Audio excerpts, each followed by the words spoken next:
hungry arms, wild, hungry arms. Give me all the love I need. Bonjour à tous et bienvenue pour cette nouvelle vidéo. Aujourd'hui on se retrouve pour parler de Nocturnal Animal, le nouveau film réalisé par Tom Ford.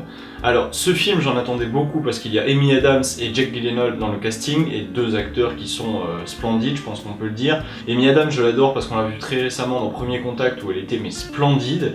Et Jake Gyllenhaal parce que c'est un acteur merveilleux qui a fait énormément de bons films que j'adore depuis Donnie Darko et qui au passage a fait La Rage au ventre, Démolition, Prisoner, etc. etc.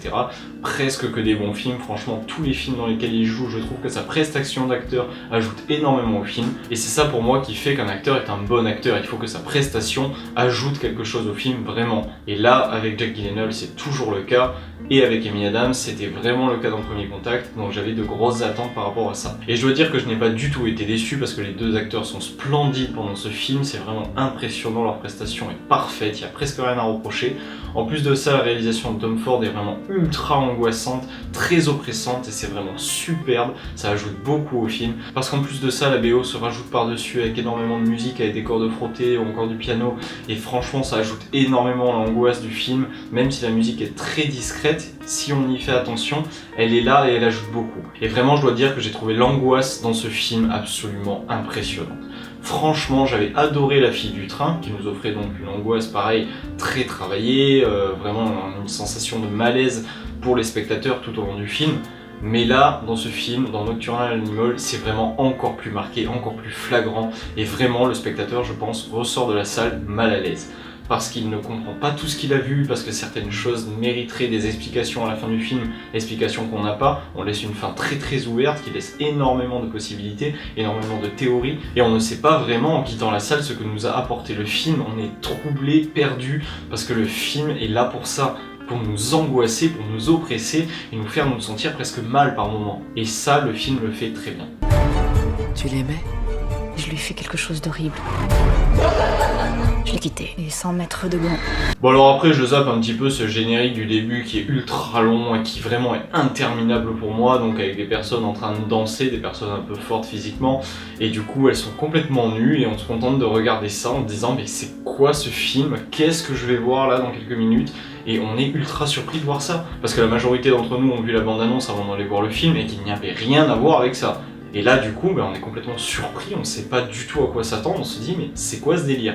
Après certes c'est une explication, c'est dans la galerie qu'elle tient, mais dans l'ensemble cette scène n'a aucun intérêt pour moi si ce n'est de monter un petit peu le côté perturbant du film et le côté un petit peu on ne sait pas trop où on va vous amener. Et je trouve que ça tombe un peu à l'eau et que ça n'a pas vraiment beaucoup de sens.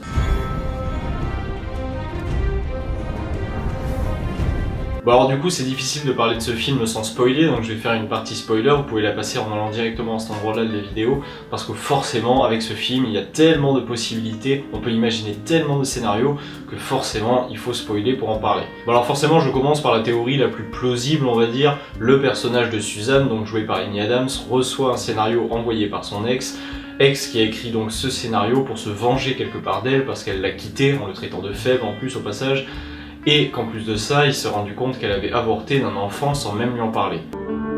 Tu savais que t'étais mon premier amour. T'étais mon premier amour aussi. Ne fais pas ça. Il est trop faible pour toi. Ce que tu aimes chez lui finira par te faire horreur. Du coup, tout au long de ce film, on va donc suivre le personnage de Suzanne qui va lire ce roman et s'imaginer quelque part être le personnage principal. Parce qu'elle, on voit qu'elle s'imagine que le personnage de Tony a forcément les traits d'Edward, mais c'est pas forcément le cas, c'est un livre. C'est elle qui s'imagine le visage, le regard et la façon de faire des personnages.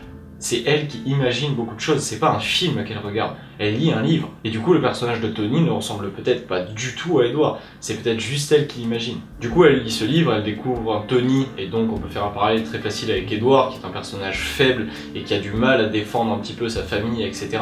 On voit la fille donc qui va finir par mourir, fille que du coup Suzanne a tuée quelque part, c'était éventuellement la fille de Tony, donc la fille d'Edward, qu'elle a tuée en se faisant avorter, et donc là elle meurt dans le livre. Il y a également le personnage de la mère qui meurt dans le livre, parce que c'est une façon de la part d'Edward de montrer à Suzanne que quelque part il préfère la voir morte parce que du coup elle lui a brisé le cœur.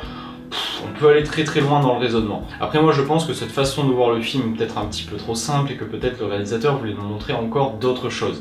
Par exemple, on peut supposer que le personnage de Suzanne est complètement schizophrène, qu'elle a elle-même écrit le livre, qu'elle se l'est elle-même fait envoyer, et que même les messages qu'elle échange avec donc le personnage de Edward, c'est elle-même qui s'envoie les messages. Parce que du coup, ça pourrait expliquer le fait qu'elle appelle sa fille qui n'a jamais existé, ou que justement elle a choisi de garder, et que c'est elle qui a imaginé le fait de l'avoir fait avorter, que peut-être elle ne l'a pas fait. On peut aller vraiment très loin avec ce film. On peut aussi penser au panneau Vengeance donc, qui est affiché dans sa galerie. Est-ce que c'est elle qui a choisi d'acheter ce panneau par inconscient, ou alors une autre personnalité qui lui aurait fait acheter ce tableau et que du coup elle l'a complètement oublié? On peut aussi noter le passage où elle voit donc peut-être la nounou se jeter sur l'écran du téléphone quand sa copine lui montre « Regarde, je peux regarder mon bébé » et que là il y a une espèce de screener qui fait peur, qui n'a pas vraiment de sens si le personnage de Amy Adams n'était pas perturbé. Et s'il est perturbé, bah là oui, ça a du sens, effectivement. Mais en dehors de ça, sinon, pourquoi elle aurait vu ça? Pourquoi elle fait tomber le téléphone? Pourquoi ce passage existe? Enfin, dans tous les cas, et peu importe la théorie qu'on choisit, le film laisse planer énormément de mystères, et c'est vraiment là que c'est intéressant, parce que du coup, on sort de la salle troublé, perdu, perturbé, et on ne sait pas du tout quoi en penser. J'ai vraiment tout fait pour devenir celle que tu as imaginé que j'étais. Quand on aime quelqu'un, il faut faire attention. Dans l'ensemble, je pense que c'est un très bon film, il n'y a pas de souci avec ça, parce que vraiment l'angoisse est très bien réalisée, les acteurs jouent bien, la BO est bonne, c'est un bon film pour moi, je vous encourage à le voir sans problème.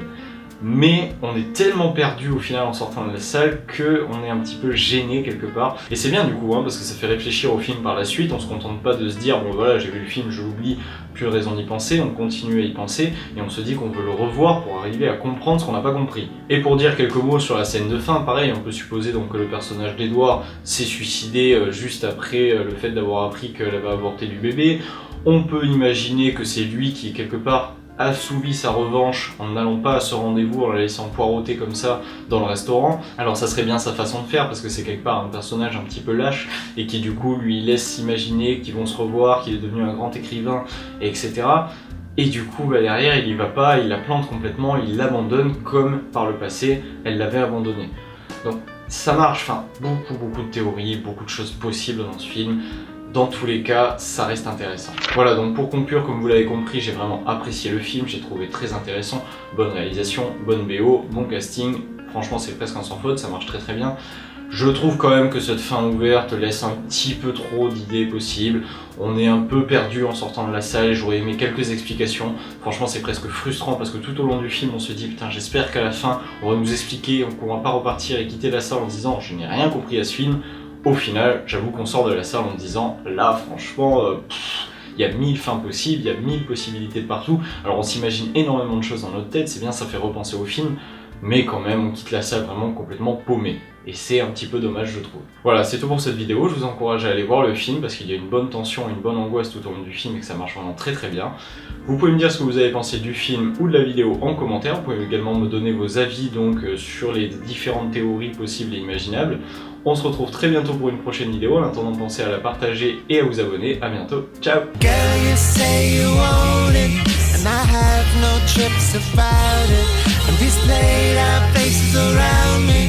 Want you to know where